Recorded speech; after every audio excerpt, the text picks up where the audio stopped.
क्या हाल है साथियों, मैं विकास और आपके अपने trustworthy channel study for civil services पे आज आपके समक्ष लेके आ गए करंट अफेयर 4 फरवरी का। इंग्लिश हिंदी दोनों में ही होगा ये, और मोस्ट इंपॉर्टेंट जो एग्जामिनेशन है जैसे कि यूपीएससी का ईपीएफओ, यूपीपीएससी, एमपीपीएससी, बीपीएससी और अदर स्टेट पीसी एग्जामिनेशन के लिए बहुत ही ज्यादा इंपॉर्टेंट है, प्रीलिम्स मेंस दोनों के लिए ही।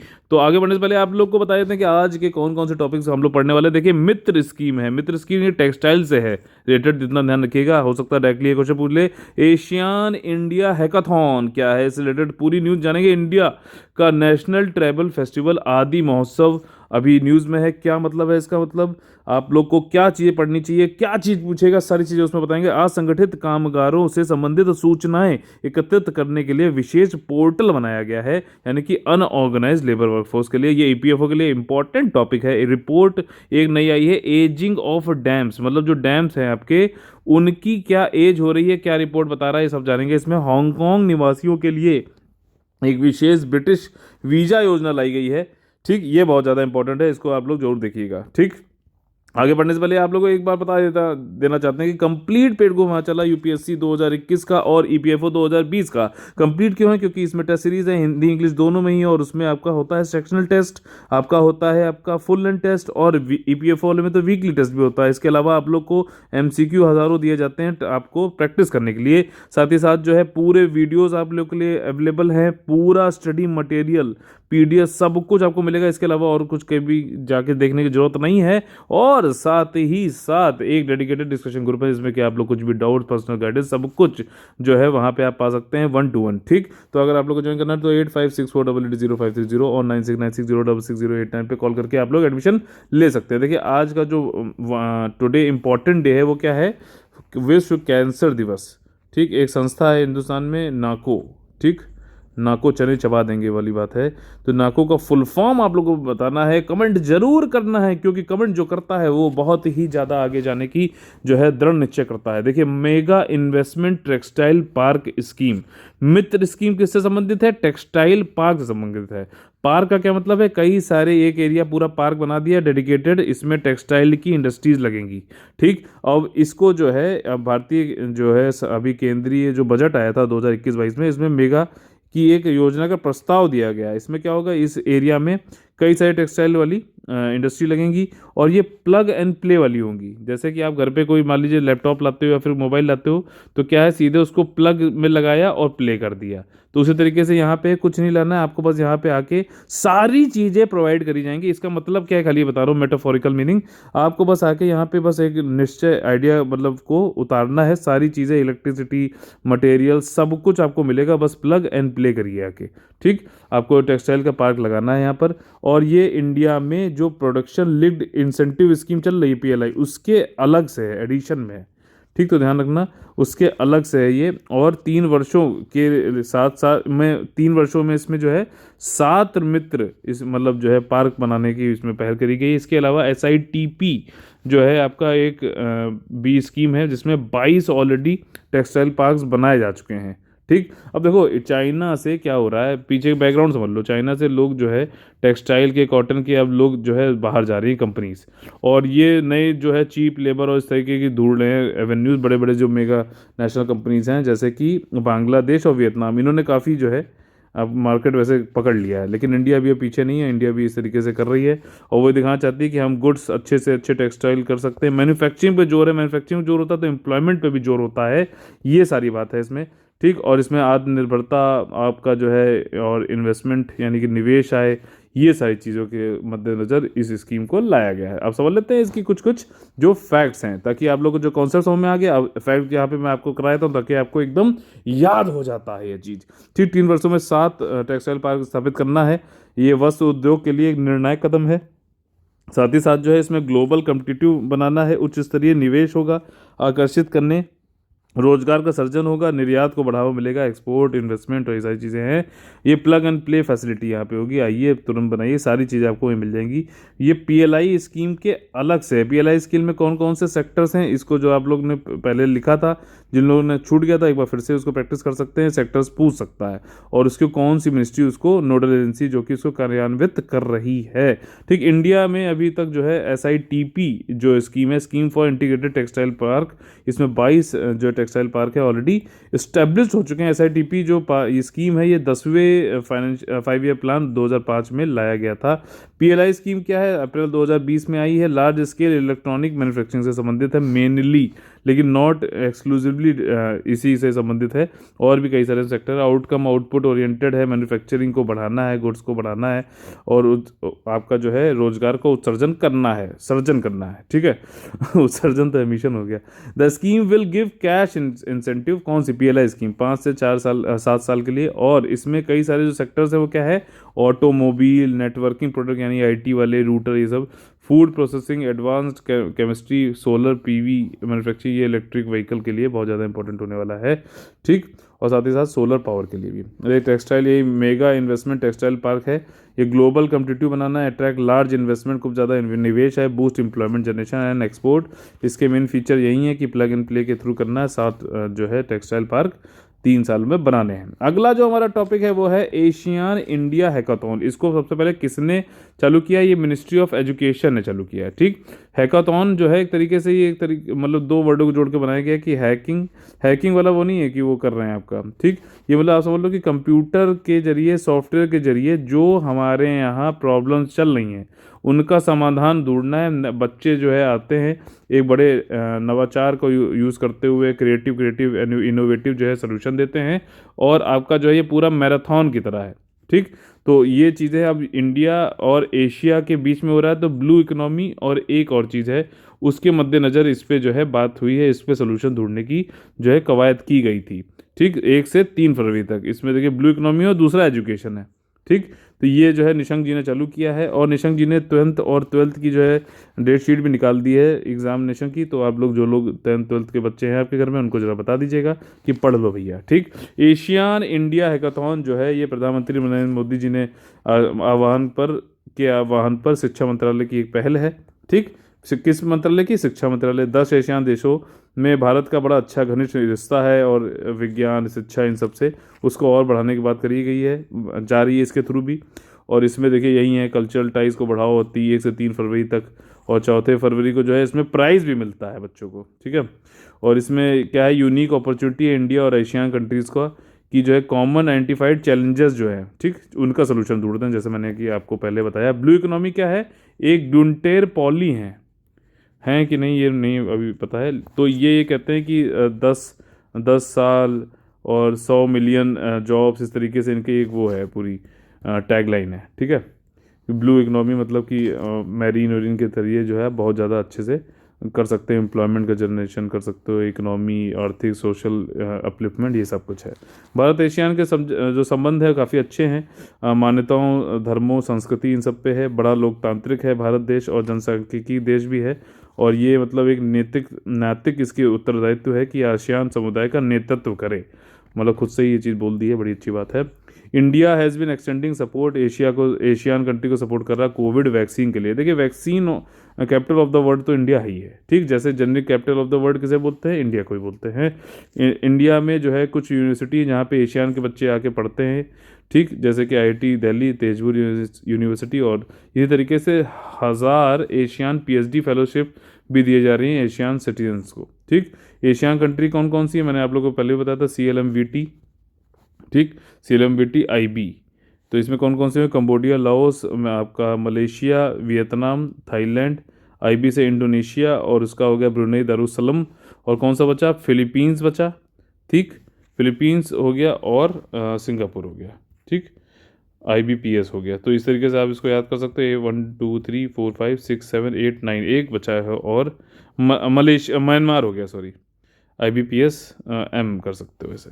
ठीक है, तो और इसका हेडक्वार्टर कहाँ है, जकार्ता। जकार्ता कौन सी कंट्री में, इंडोनेशिया में। ठीक, 1967 में ये इसको लाया गया था। ये सारे देखिए इनकी लोकेशन यहाँ पे दिखाई गई है। ठीक, ये जो है सबसे पास में इंडिया कौन सा है, ये आपका जो है ये अंडमान निकोबार के पास में सुमात्रा जो ये आइलैंड है, ये वाला है। ठीक, अच्छा, बाली आइलैंड कौन सी कंट्री में है? आप लोग को कमेंट करके बताना। बहुत ही आसान क्वेश्चन है, जरूर आप लोग आंसर दोगे इसका, मुझे पक्का पक्का इसमें जो है भरोसा है। राष्ट्रीय जनजातीय महोत्सव आदि महोत्सव नेशनल ट्राइबल फेस्टिवल है। इसको वेंकैया नायडू जो हमारे वाइस प्रेसिडेंट हैं इन्होंने इनॉग्रेट किया है अभी 1 फरवरी 2021 को। 2020 में ये नहीं हो पाया था क्योंकि जो है कोविड की वजह से। आदि महोत्सव क्या है? जो ट्राइबल आदिवासी और अनुसूचित जनजाति हैं उनके जो भी क्राफ्ट्स होते हैं, ठीक, आर्ट्स होती है, उन सबको मार्केट करता है कौन? ट्राइफेड। ट्राइफेड क्या है? एक कोऑपरेटिव सहकारी संगठन है, आपका संस्था है, आपका फेडरेशन। और ये ट्राइबल के जो भी क्राफ्ट आर्ट ये सब जो होते हैं इनको इनसे प्रोक्योर करके इनको मार्केट प्रोवाइड करता है पूरे इंडिया में, ठीक। और इस वाले जो आदि महोत्सव होता है इसमें क्या होता है कि ये मतलब और एक तरीके से एग्जीबिशन भी हो जाता है इनके आर्ट एंड कल्चर का, सब कुछ ट्राइबल्स का। और मतलब ये अपने भारत के जो है कल्चर को भी बढ़ाता है और यूनिटी इन डाइवर्सिटी को भी बढ़ाता है। और साथ ही साथ जो है इनको मार्केट से भी जोड़ता है। इन लोग की जो कलाएं हैं उनका जो है इनको रेम्युनरेशन भी मिलता है। और अलग अलग जगह पे जाते हैं तो जो ये बहुत ही अंडर डेवलप्ड आदिवासी लोग जो हैं इनका जो है सामाजिक, आर्थिक और सांस्कृतिक विकास भी होता है, ठीक। तो इससे रिलेटेड ही ये वाला महोत्सव है जो कि ट्राइफेड के अंतर्गत हो कराया जाता है। एनुअल इवेंट है, 2017 चालू हो गया है ये। और ये देश भर में आदिवासी समुदायों के समृद्ध विविध शिल्प संस्कृति से लोगों को परिचित कराने का प्रयास है। और ये कोरोना महामारी की वजह से 2020 में नहीं हो पाया था। इस बार का जो विषय है वो क्या है? Celebration of the spirit of tribal craft culture and commerce. Craft culture and commerce, ठीक, जो जनजातीय जीवन के मूल लोकाचार का प्रतिनिधित्व करते हैं, which represent the basic ethos of tribal life. Craft culture and commerce, ठीक। फोर्ट नाइट लॉन्ग फेस्टिवल है, यानी कि 2 हफ्ते चलता है। एग्जीबिशन कम सेल होती है इसमें। ट्राइबल के हैंडीक्राफ्ट, आर्ट, पेंटिंग, फैब्रिक यानी कपड़े वपड़े, ज्वेलरी, जैसे डोकरा आर्ट है, डोकरा, कई सारी चीज़ें हैं इसमें।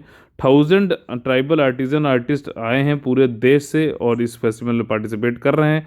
एक तरीके का ये जो फेस्टिवल है ये पूरे मिनी इंडिया को दर्शाता है। एक रूफ के अंदर कई सारे लोग हमारे जो है अलग अलग सभ्यताओं के एक साथ, जनजाति वाले जो हैं हमारे भाई, वो सब वहाँ पे भाई बंधु आते हैं, ठीक। एम क्या है कि भैया पीएमजी का जो एक वो है वोकल फॉर लोकल, ठीक है, वो उसको बढ़ावा देना है। सेल्फ रिलायंट इंडिया यानी कि आत्मनिर्भरता। आत्मनिर्भरता को जो है हिंदी का सबसे अच्छा ऑक्सफोर्ड वर्ड भी चूज़ किया गया है अभी, ठीक। और एम यही है कि रिच आर्ट फॉर्म और ट्रेडिशन को उजागर किया जाए इंडियन सोसाइटी में।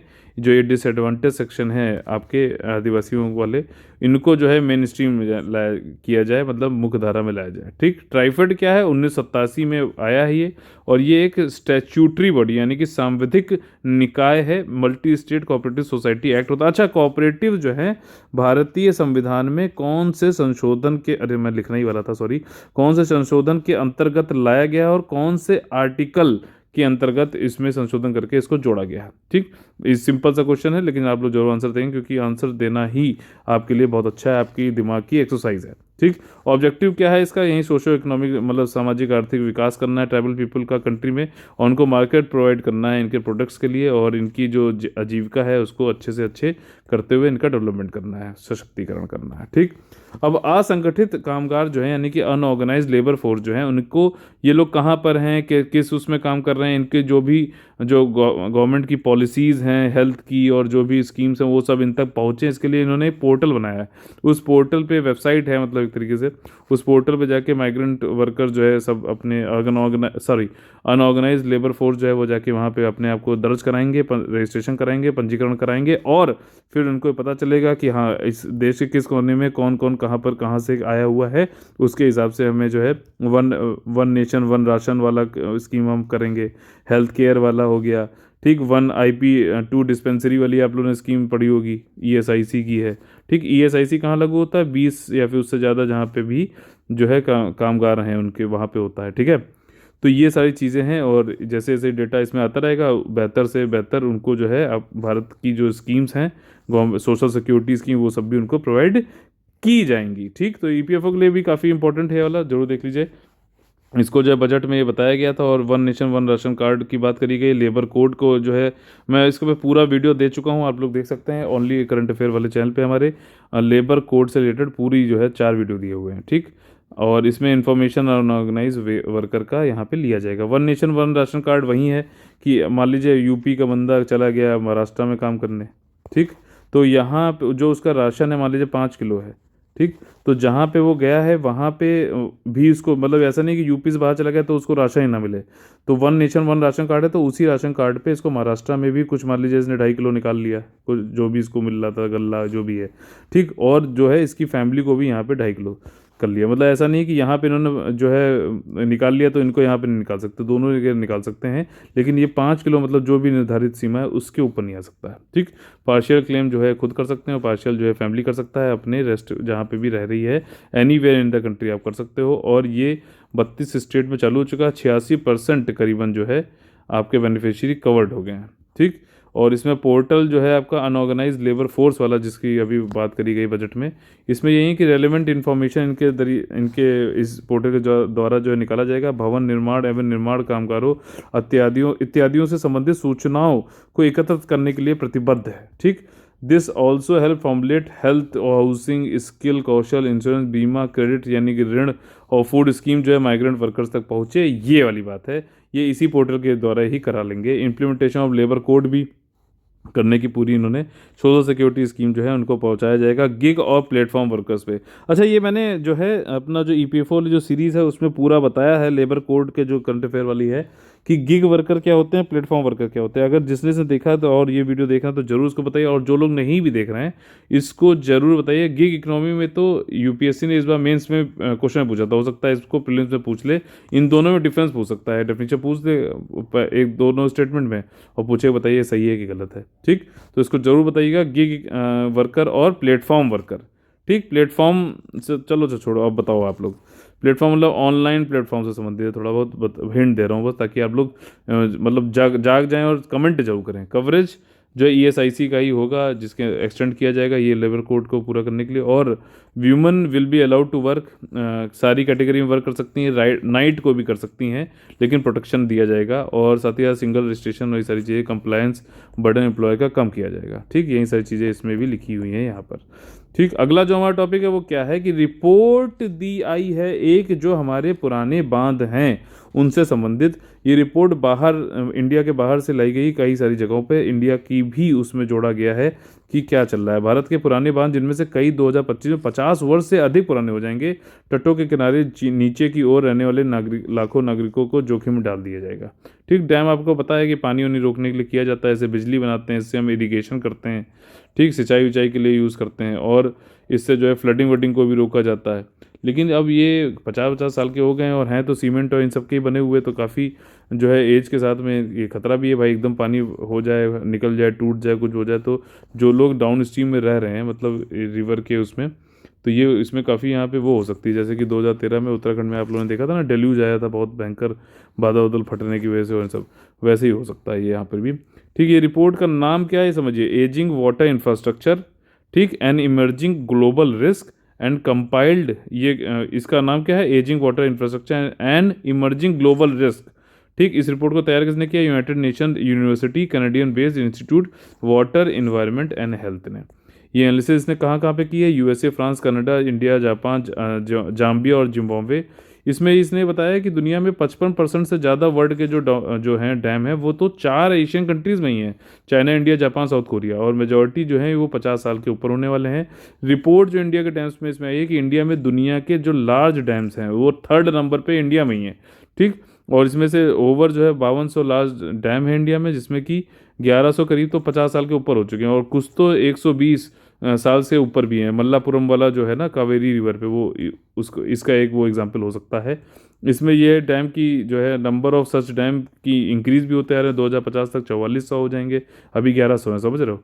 तो the study show that the design of many, ये डिज़ाइन ही कई सारों की गलत है, यहाँ पे कहना चाह रहा है। कंसर्न क्या है, भंडारण क्षमता कम होती जा रही है, सिल्टेशन बहुत ज़्यादा, मतलब कि उसमें बालू वालू सब उसमें ज़्यादा भरती जा रही है, ठीक। बांधों के दोषपूर्ण डिज़ाइन है, ठीक। और इसमें कॉन्सिक्वेंस क्या हो सकता है कि impact on ground water recharge नहीं हो रहा है, फार्मर इनकम खत्म हो, फ्लड आ सकता है, लेस वाटर हो सकता है, ठीक।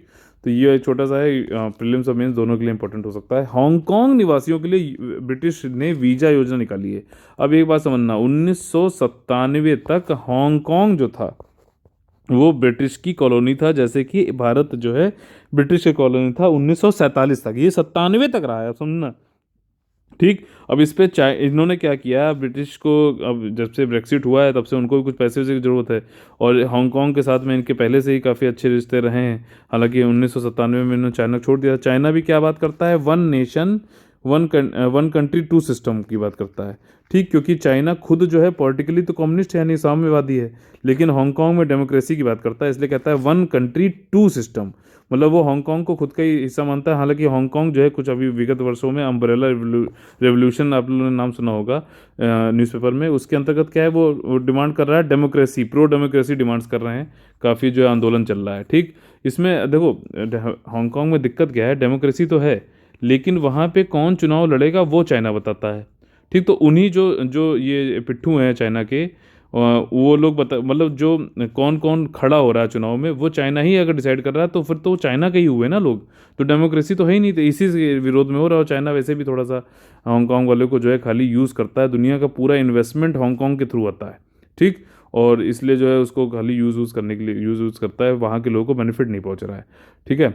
और हांगकांग में अगर देखा जाए तो जो है एक स्पेशल एडमिनिस्ट्रेटिव एरिया इसको बना रखा है, लेकिन बहुत ज़्यादा इनको जो है पावर्स इन लोगों को दी नहीं गई हैं, जो पॉलिटिकल इनकी आइडेंटिटी होनी चाहिए, ये सारी कुछ। तो इसलिए ये कह रहा है। ठीक, अभी चाइना ने क्या किया था कि जब ये 23वीं 24वीं जो वर्षगांठ होने वाली थी, जब से ब्रिटिशर्स ने छोड़ा है इनको 1997 में, तो इन्होंने नेशनल सिक्योरिटी लॉ लगा दिया। चाइना ने हांगकांग में नेशनल सिक्योरिटी लॉ जो है, और यही सब इस आंदोलन इन सबको रोकने के लिए भी था, प्रो डेमोक्रेसी वाला।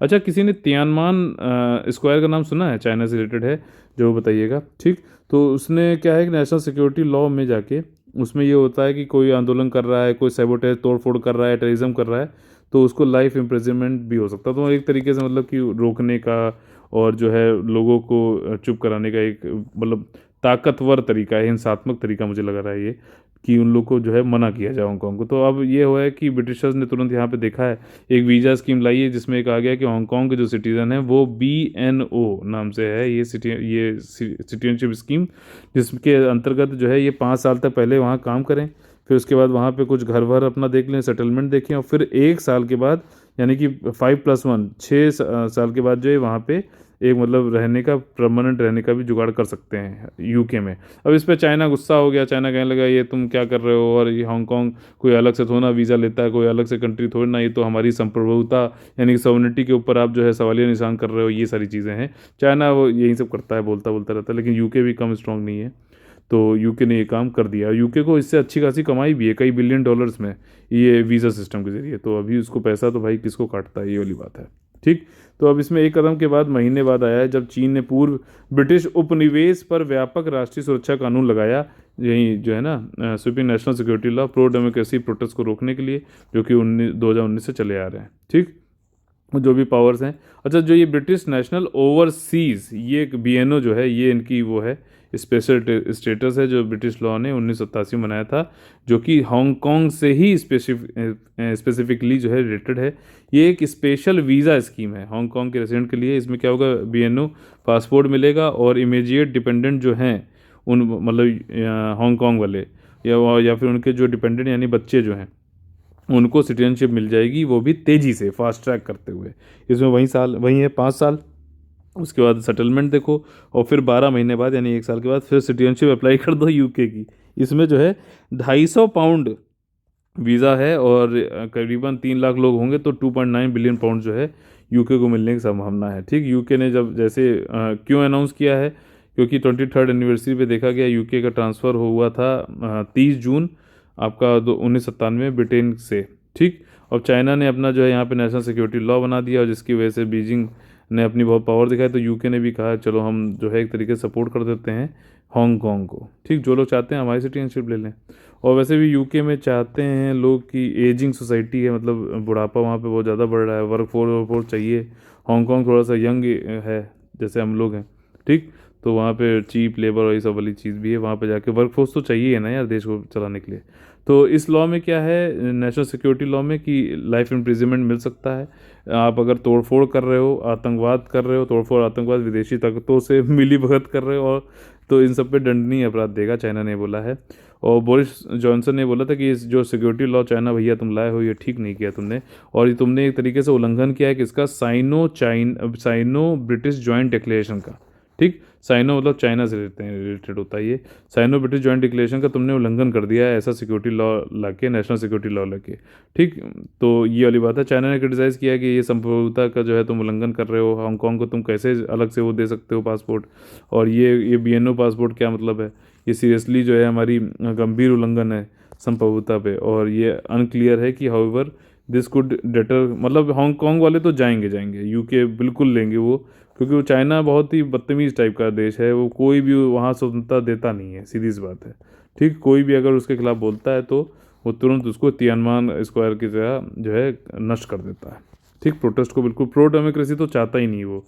चाइना को वर्ल्ड में लीडर बनना है, ग्लोबल लीडर बनना है, तो वो चाहता है कि अगर हम ज़्यादा डेमोक्रेसी करेंगे तो ज़्यादा लोग जो है क्वेश्चन उठाएंगे, वो नहीं चाहता है। वो कहता है कि हम तेज़ी से उठें और दुनिया का राज करें, और पॉलिटिकल स्टेबिलिटी रहना ज़रूरी है इस सब कामों के लिए, इसीलिए डेमोक्रेसी नहीं चाहिए उसे। ठीक। ये मेंस में पॉइंट लिख सकते हो जो मैं बता रहा हूँ। साइनो ब्रिटिश जॉइंट डिक्लेरेशन क्या था, 1984 की ट्रीटी है, जिसमें कि चाइना ने प्रॉमिस किया था कि वो हांगकांग की जो भी लिबरल पॉलिसीज है, वहीं सब लिबर्टी, फ्रीडम, इंडिपेंडेंस, डेमोक्रेसी, जैसे कि गवर्नेंस, सुशासन, आपका जो है इंडिपेंडेंट जुडिशरी होनी चाहिए, इंडिविजुअल फ्रीडम होनी चाहिए, इन सबको जो है 50 साल तक के लिए जो है 97 से लेके 50 साल तक के लिए हम उसको जो है अच्छे से रखेंगे। चाइना ने बोला था हांगकांग के लिए साइनो क्या नाम था इसका, Sino British joint declaration, but ऐसा कुछ हो नहीं रहा, नेशनल सिक्योरिटी लॉ लगा दे रहा है। बताओ ये हांगकांग जो है कॉलोनी था आपका यूनाइटेड किंगडम का 1841 से लेकर 1997 तक, समझिए आप 1997 तक, कुछ टाइम बीच में जो 1941 से लेकर 1945 तक जैपनीज़ का भी ऑक्यूपेशन रहा। ये है पूरा मैप, और मैपिंग के लिए मैंने आज एक वीडियो दिया था, to the point, UPSC to the point वाली सीरीज़ में पार्ट 4 था, जिसमें कि आपको कैसे मैपिंग करनी है। मैप बुक रखिए और सामने जैसे इसमें देखो ये मिर्स बे है, ठीक, मकाऊ यहाँ पे है, चाइना ये हो गया, ठीक, आपका जो कहाँ पे लोकेटेड है ये देखो, ये दे रखा है, स्पेशल एडमिनिस्ट्रेटिव रीजन है चाइना का, ठीक है ना, हांगकांग आइलैंड है पूरा, ये कौन कौन से देखो, ये कौन सी वो डिग्री जा रही है, साउथ चाइना सी में है। इस तरीके से देखते चला करो, बिल्कुल अर्जुन बनने की जरूरत नहीं है, थोड़ी बहुत चीज़ें जो है आसपास की भी देखो, ताकि वहाँ पे पूछ, अगर आप जितनी बार देखोगे, जब भी लोकेशन आए तो मैप बुक जरूर देखो, ऑब्जर्वेशन बेस्ड क्वेश्चन आएंगे तो जरूर कर लोगे आप। इसी तरीके से हम लोग अपने फेवरेट पोर्शन पर पहुंच गए, जिसका नाम है कौन बनेगा ASPC। देखिए इसमें नारी शक्ति पुरस्कार से रिलेटेड कुछ स्टेटमेंट दिए गए, कौन से सही हैं आप लोग को बताना है। नारी शक्ति पुरस्कार हर साल अंतर्राष्ट्रीय महिला दिवस के अवसर पर प्रदान किया था। अंतर्राष्ट्रीय महिला दिवस कब होता है, 8 मार्च को होता है, ठीक है। पुरस्कार महिला और बाल विकास मंत्रालय द्वारा दिया जाता है। यह वाला स्टेटमेंट भी सही है, पहला वाला स्टेटमेंट सही है। मंत्रालय के दिशा निर्देश के अनुसार कम से कम 25 वर्षों से अधिक आयु की कोई भी महिला और कम से कम 5 वर्षों के लिए संबंधित क्षेत्र में काम करने वाले संस्थान इस पुरस्कार के लिए आवेदन पत्र के लिए पात्र हैं। ठीक। 25 साल के मतलब ऊपर हो और 5 साल का उसने काम किया हो तो उसके लिए होगा। सभी स्टेटमेंट्स में सही है। Ministry of women and child development ही इसको देता है, और ये अभी इसकी डेट को इन्हें एक्सटेंड कर दिया है, और अब इसकी लास्ट डेट है 6 फरवरी तक। और इसमें अवार्ड जो है वो क्या, किस चीज़ को एक्नॉलेज करता है कि अचीवर वो have not allowed age, geographical barrier, और इन सबको जो है रोक नहीं पाया कि वुमेन जो है अपनी जो है ड्रीम्स को जीने से, ठीक है। और इसमें 2 लाख रुपए तक का जो है अवार्ड मिलता है, सिटेशन मिलता है। इंटरनेशनल वुमेंस डे 8 मार्च को इस पे इनको दिया जाता है। ठीक। तो इसी तरीके से आज का हमारा सेशन खत्म होता है। अगर आप लोग अच्छा लगता है तो आप लोग लाइक शेयर सब्सक्राइब जरूर करिए, और आप लोग को अगर पर्सनली हमसे जुड़ना है तो आप लोग पेड ग्रुप हमारे यूपीएससी का ज्वाइन कर सकते हैं, EPFO का भी ज्वाइन कर सकते हैं। नए नए PDF ये पेड ग्रुप चालू हुए हैं, इसमें सब कुछ वन स्टॉप डेस्टिनेशन है आप लोग के लिए। ठीक। कंप्लीट पेड ग्रुप है, तो आप लोग को अगर ज्वाइन करना है तो आप लोग कॉल कर सकते हैं 8564880530 और 9696066089 पे कॉल करके। तो मिलते हैं कल फिर से, तब तक के लिए जय हिंद, जय Bharat, all the very best है।